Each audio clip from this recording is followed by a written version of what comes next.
Royal संस्थान उदयपुर में एक बार पुनः आपका हार्दिक स्वागत है। सबसे पहले यदि आपने इस चैनल को अभी तक सब्सक्राइब नहीं किया है तो सबसे पहले चैनल सब्सक्राइब करें ताकि कोई भी लेटेस्ट इन्फॉर्मेशन हो आपके पास पहुंच सके। आज के इस वीडियो के अंदर अपन चर्चा करेंगे इस साल जो जेट ICAR BHU के एग्ज़ाम होने वाले हैं उनके बारे में, इनके फॉर्म कब तक भरेंगे और इनकी तैयारी आपको कैसे करना है। ये रॉयल संस्थान आपके लिए क्या ऑफर लेके आया है, क्या ऐसी स्कीम लेके आया है जिसके थ्रू आप अच्छी तैयारी कर सकते हो। सबसे पहले अब अपन ये देखते हैं कि ये जेट के फॉर्म भरना कब से शुरू होंगे। तो अगर मैं यूनिवर्सिटी की बात करूं तो उन्होंने आज के लगभग 1 महीने पहले नोटिस निकाल दिया था कि भाई जेट के फॉर्म भरना इस तारीख से शुरू हो जाएंगे और 25 मार्च लास्ट डेट है। कितनी मार्च लास्ट डेट है? 25 मार्च, ठीक है।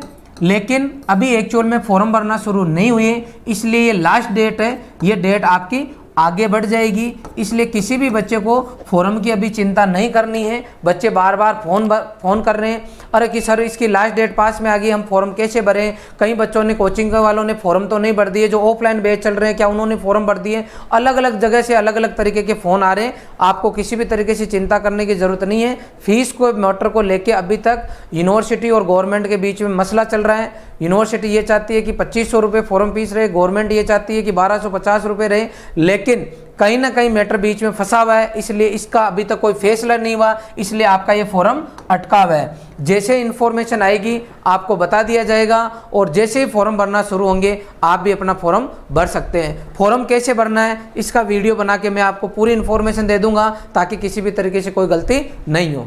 तो कुल मिला के ये रही बात JET के एग्ज़ाम की, फॉर्म भरने की। अब बात करते हैं JET का एग्ज़ाम कब होगा। 8 मई डेट आई है तो 8 मई को होगा। लेकिन कई बच्चे ये बोल रहे हैं कि अभी तक फॉर्म भरना शुरू नहीं हुआ तो क्या एग्ज़ाम की डेट बढ़ सकती है? तो बिल्कुल बढ़ भी सकती है।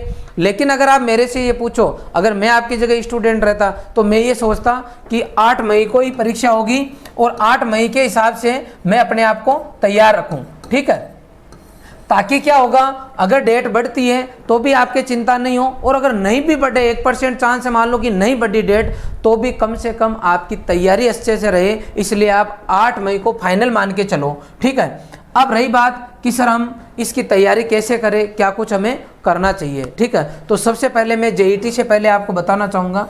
इससे पहले यदि आप एग्रीकल्चर से BSc करना चाहते हो तो नेशनल लेवल के जो एग्ज़ाम है ICAR और BHU, इनकी आपको तैयारी करनी चाहिए। यदि आप इन दोनों एग्जाम की तैयारी करते हो या केवल ICAR की तैयारी करते हो तो उसके अंदर अपने आप ही आपकी JET की तैयारी हो जाएगी। मतलब ICAR लेवल की जब तैयारी करोगे तो JET का उसके अंदर टोटल सिलेबस इंक्लूड है, इसलिए आपको अलग से पढ़ने की ज़रूरत नहीं पड़ेगी। ICAR से सिलेक्शन यदि आपका होता है तो आप ऑल इंडिया में कहीं पर भी जो है एग्रीकल्चर यूनिवर्सिटी में एडमिशन ले सकते हो। अपने राज्य के अलावा, राजस्थान के अलावा भी आप कहीं पर भी एडमिशन ले सकते हो। इसके अलावा यहाँ 36,000 रुपये आपको स्कॉलरशिप भी मिलेगी। अब कई बच्चों के ये सवाल रहते हैं कि इस परीक्षा में कौन शामिल हो सकते हैं। तो इसके अंदर 12th में जिनके साइंस सब्जेक्ट है, AG, बायो और मैथ सब्जेक्ट है, वो बच्चे इसमें शामिल हो सकते हैं। अब एक डाउट बच्चों के और आता है कि सर ICAR में तो वही बच्चे सेलेक्ट होते हैं जिनके जो है जो नीट की तैयारी करते हैं, जिनका नीट में नहीं होता वो ICAR में सेलेक्ट होते हैं। ये बात काफ़ी हद तक पुराने टाइम तक सही थी, लेकिन आज वर्तमान के अंदर मैं इसको बिल्कुल खारिज कर रहा हूँ। क्यों कर रहा हूँ? क्योंकि इस साल ही अकेले रॉयल इंस्टीट्यूट के 200 प्लस स्टूडेंट जो है प्योर एग्रीकल्चर के जो बच्चे हैं वो ICAR के अंदर सेलेक्ट होके गए हैं, जिसके अंदर देश की जो टॉप यूनिवर्सिटीज़ है वहाँ पे भी बच्चे सेलेक्ट होके गए अच्छी खासी संख्या में। जैसे आपकी GBPAT है पंतनगर, वहाँ बच्चे सेलेक्ट होके गए, BHU में गए, PAU गए, इसके अलावा आपके हिसार बच्चे गए।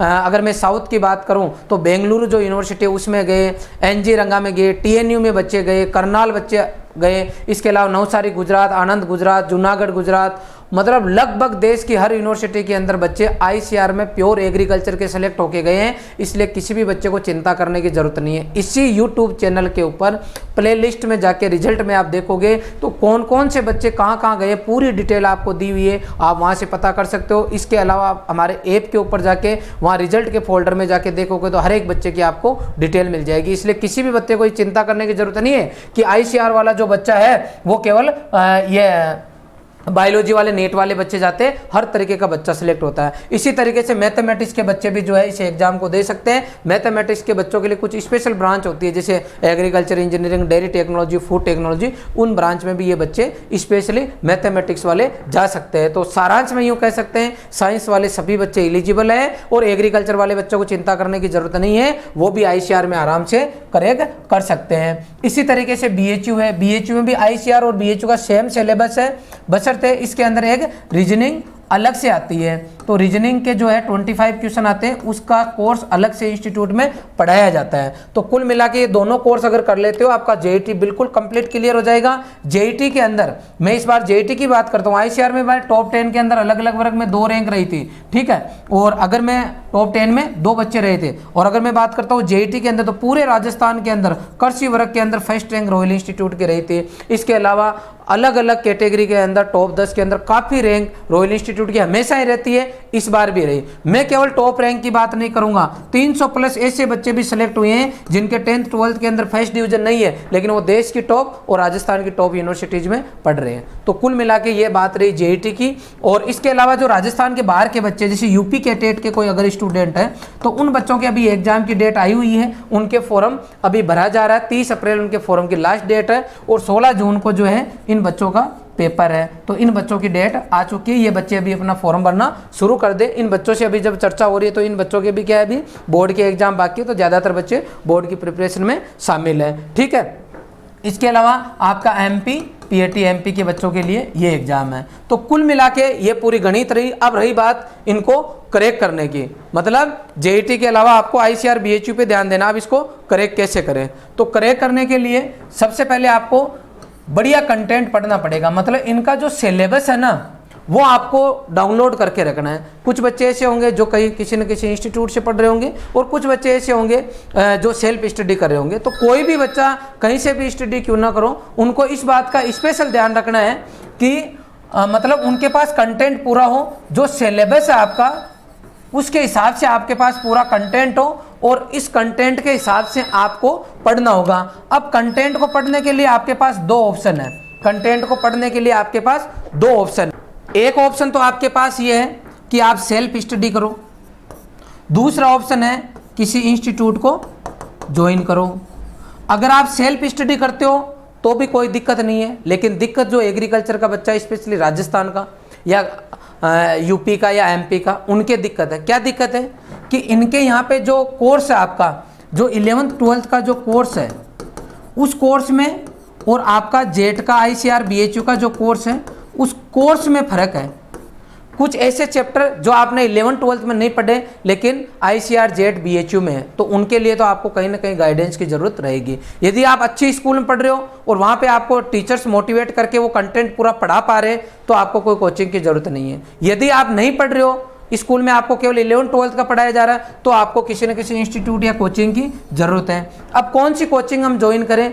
ऐसा इंस्टीट्यूट जो आपको वास्तव में मेहनत कराते हो और वास्तव में लगता है कि यहाँ से अपना सिलेक्शन हो सकता है, वो आपको ज्वाइन करना चाहिए। और उसकी एक छोटी सी परिभाषा है कि यदि कोई इंस्टीट्यूट लगातार बढ़िया रिजल्ट दे रहे तो आप वहाँ ज्वाइन कर सकते हो। रॉयल इंस्टीट्यूट का रिजल्ट जानना है तो आप प्लेलिस्ट पे जाके हमारा पुराने सालों का रिजल्ट और इस साल का रिजल्ट चेक कर सकते हो। तो आपको अच्छा इंस्टीट्यूट ज्वाइन करना होगा। अच्छे इंस्टीट्यूट का मतलब जहाँ पे प्रॉपर स्टाफ और समय पे आपको कोर्स करा दे। मतलब स्टाफ इतना बढ़िया होना चाहिए, पढ़ाने वाले गुरुजी इतने बढ़िया हो कि आपने 11th 12th में पढ़ा या नहीं पढ़ा, आपको 0 पे मान के चले और 0 से इतना बढ़िया पढ़ाए कि हर एक चीज़ आपके समझ में आ जाए। पढ़ाने के बाद में, गुरुजी के पढ़ाने के बाद में बच्चे सेलेक्ट हो जाए, कोई गारंटी नहीं है। क्या करना पड़ेगा? पढ़ाने के बाद में आपको प्रैक्टिस करनी पड़ेगी। किसकी? DPP और एक्सरसाइज शीट की। हम आपको हमारी DPP और एक्सरसाइज शीट देंगे, तो गुरुजी के थ्योरी पढ़ाने के बाद में आप जाके ऑब्जेक्टिव क्वेश्चंस की प्रैक्टिस करोगे। प्रैक्टिस जब करते हो और कुछ नहीं आता है तो आपको डाउट की आपके पास व्यवस्था होनी चाहिए, डाउट, ठीक है। तो रॉयल इंस्टीट्यूट में क्या, हमारी जो भी जितने भी DPP एक्सरसाइज सीट है, हम उनके डाउट तो सोल्व कर ही रहे हैं। अब एग्जाम के टाइम में हम सभी हमारी जो DPP एक्सरसाइज है उनके वीडियो सॉल्यूशन देंगे। मैं आपको बता दूं, हमारी जो DPP एक्सरसाइज सीट है जिसके लिए हमने 10 बुक निकाल रखी है, 10 बुक है जिनके अंदर अलग अलग, जैसे बायोलॉजी की 2, केमिस्ट्री की 2, एग्रीकल्चर की 3, इस तरीके से ये तो हो गई एक्सरसाइज शीट। फिर इनकी तीनों की डीपीपी, इसके अलावा बीएचयू की अलग से। तो ये पूरी बुक है, इनके अंदर ऑब्जेक्टिव क्वेश्चंस है, तो इनका सबका वीडियो सॉल्यूशन अब बच्चों को अवेलेबल हो जाएगा। तो जिसमें डाउट है वो वीडियो में आराम से देख लो। वीडियो में नहीं समझ में आ रहा, वापस सर को क्लास में भी पूछ सकते हैं। मतलब हर एक तरीके से एक बच्चे को कहाँ बच्चे को समस्या आ सकती है, कैसे उसको सोल्व करना है, कम से कम टाइम में प्रॉब्लम सोल्व हो, उसके लिए हर एक काम रॉयल इंस्टीट्यूट के द्वारा किए जा रहे हैं। ये करने के बाद में अगली स्टेप आती है टेस्ट की, टेस्ट और टेस्ट सीरीज की, टेस्ट और उसके बाद में आपकी टेस्ट सीरीज की। इनमें क्या फर्क है? टेस्ट का मतलब होता है जैसा जैसे आप पढ़ रहे हो उसके हिसाब से आपको कंटेंट मिलता रहे, पढ़ाते रहे और आपका टेस्ट होता रहे। टेस्ट सीरीज का मतलब होता है ओवरऑल सिलेबस जो है आपका, ओवरऑल आपका जो सिलेबस है, यहाँ आपका यहाँ जो सिलेबस था, इस सिलेबस के हिसाब से फिर हम ये मान के चलेंगे कि आपने पूरी साल में पूरा कंप्लीट कोर्स पढ़ लिया, या 2 महीने में आपने पूरा कंप्लीट पढ़ लिया, 1 महीने में आपने कंप्लीट पढ़ लिया। जिस बच्चे को जितना टाइम मिल रहा है वो उतना ही कवर कर पाता है। मतलब कवर करने का इन द सेंस है कि अगर पूरी साल का बच्चा है, मान लो पूरी साल तैयारी कर रहा है, तो वो धीरे धीरे कंटेंट को जो है उसको धीरे धीरे पढ़ाया जाता है।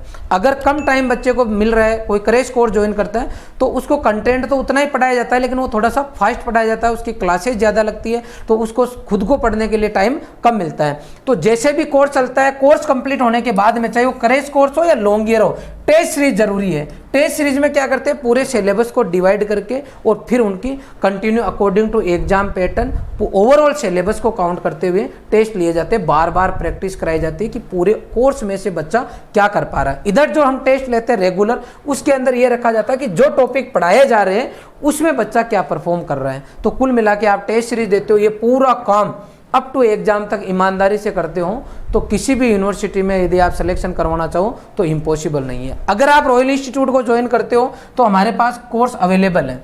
मैं पहले तो बात करूंगा ICAR और BHU, ये दोनों जो ऑल इंडिया लेवल के एग्जाम है, जो कि देश का कोई भी बच्चा हिंदी मीडियम और इंग्लिश मीडियम दोनों के बच्चे ज्वाइन कर सकते हैं। दोनों का हमारा लॉन्ग ईयर का बैच अवेलेबल है। लॉन्ग ईयर के बैच के अंदर ज़्यादातर लगभग 99% कोर्स कवर हो चुका है। कोई बच्चा लॉन्ग ईयर वाला पूरा कंटेंट लेना चाहता है तो वो हमारे ऐप के ऊपर जाके इस कंटेंट को ले सकते हैं, वहाँ लॉन्ग ईयर के नाम से बैच अवेलेबल है। कुछ ऐसे बच्चे जो या तो अभी 12th में, या फिर 12th तो लास्ट ईयर कर ली लेकिन कोई सा भी बैच ज्वाइन ही नहीं किया, तो उनके लिए हमने एक क्रैश कोर्स लॉन्च कर रखा है। आप ऐप पे जाओगे तो वहाँ क्रैश कोर्स अवेलेबल है, ठीक है। ये क्रैश कोर्स अभी केवल हिंदी मीडियम के बच्चे के लिए है। इंग्लिश मीडियम के बच्चे के लिए ये जो कोर्स है ये 21-22 अप्रैल को हम लॉन्च करेंगे, ठीक है। अभी इंग्लिश मीडियम का बच्चा है, केवल लॉन्ग ईयर वाला बैच ज्वाइन कर सकता है। क्लियर हो गया? तो ये हमने अभी बैच अवेलेबल करवा रखे हैं। जैसे 12th का पेपर कंप्लीट होगा उसके जस्ट बाद में हमारा ऑफलाइन जो है बैच चालू हो जाएगा। और उस टाइम अभी कोई बच्चे ने ऑनलाइन ले रखा, वो आना चाहता है कि सर मैं उस टाइम क्रैश कोर्स में आना चाहता हूँ, तो ये बच्चा उस टाइम आ सकता है। अभी जो आप फीस जमा कराओगे वो आप वहाँ पे आपकी ये फीस क्या कर दी जाएगी, एडजस्ट कर दी जाएगी। जब आप ऐप के ऊपर जाओगे तो आपको ये अलग अलग फीस वहाँ मिल जाएगी, ठीक है। ऐसे ही कोई बच्चा अगर मान लो MP का है तो उसके लिए हमारे पास MP PAT का कोर्स अवेलेबल है। अगर UP का है तो UP कैटेट का अवेलेबल है। ऐसे ही अगर कोई बच्चा राजस्थान का तो जेट का अवेलेबल है। अगर कोई सा भी कोर्स लेते हो ICAR और BHU का, तो उसके साथ में स्टेट वाला कोर्स अभी हाल फिलहाल हमने फ्री कर रखा है। या यूँ कह सकता हूँ कि जेट का कोर्स लो तो ये दोनों कोर्स फ्री है। कुल मिला के पूरा कंटेंट हमारे पास अवेलेबल है। बढ़िया स्टाफ, हर सब्जेक्ट के 4 स्टाफ है हमारे पास। एग्रीकल्चर 4, बायोलॉजी 4, केमिस्ट्री 4, रीजनिंग के कम से कम एक बैच के अंदर 13 फैकल्टी पढ़ाती है और एक्सपर्ट फैकल्टी है। कैसे बच्चों को पढ़ाना है, कैसे समझाना, कैसे आउटपुट निकालना बहुत अच्छे से जानते हैं। एक रास्ता भटका हुआ बच्चा कैसे लाइन पे आके और कैसे वो रिजल्ट में कन्वर्ट होता है, ये सब चीज़ें, सब बातें आपको जब आप कोर्स ज्वाइन करोगे तो आपको सीखने को मिलेगी। मेहनत की कोई शॉर्टकट नहीं है, आपको पढ़ना ही पड़ेगा।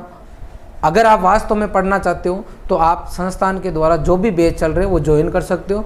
ऑनलाइन और ऑफलाइन दोनों मोड में ये सभी बैच हमारे अवेलेबल है, ठीक है। इसके अलावा कोई भी लेटेस्ट इन्फॉर्मेशन होगी मैं उसका अलग से आपको और वीडियो बना के बता दूंगा। आपने पूरा वीडियो देखा, इसके लिए आपका बहुत बहुत धन्यवाद। Thank you very much.